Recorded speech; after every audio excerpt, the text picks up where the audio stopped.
It's Sha'Carri Richardson's world, and we are just living in it. That is pretty much the aura surrounding the female 100 meters scene at the moment.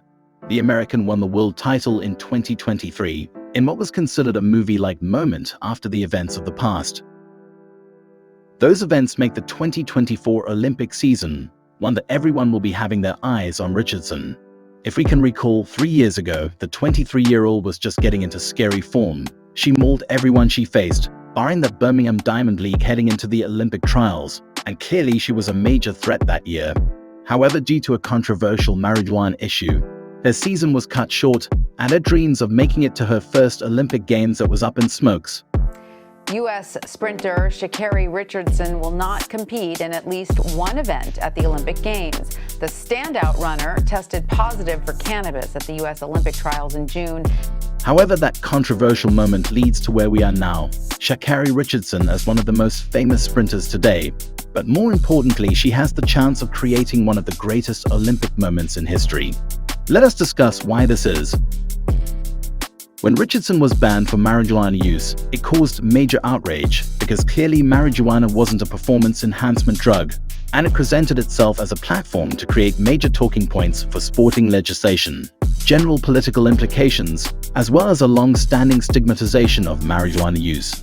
Listen, we are living in a bizarro time, man. We are living in the craziest times of all time where somebody who smokes weed can't compete, but a biological man can compete against women, and that's not a problem at all.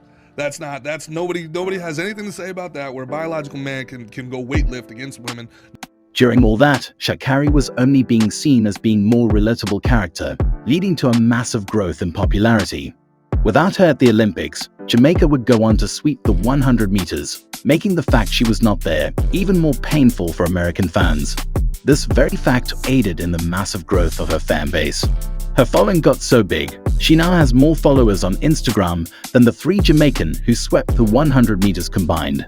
And we are talking 3 all-time greats, some of the fastest women ever. This showed that the fan base was invested in her story, and a vital piece of her story is the Olympic Games, making the Paris Games an extremely important part of her redemption, a legacy-defining moment which will create an extra layer of drama for the women's 100 meters. The event that has become the center of attraction since that same year. So the platform is there with millions invested in the story of the Olympic return. If she somehow wins on that stage, we are talking about a legacy-setting moment. Yes, the Olympic in itself is a big deal, but the story that has been building for 3 years now, the ups and the downs, is currently leading to probably the most anticipated Olympic race in modern-day sprinting. Global final, and she tastes gold. The iconic 5 times champion was stunned. Richardson needed a better start than she got in the semi.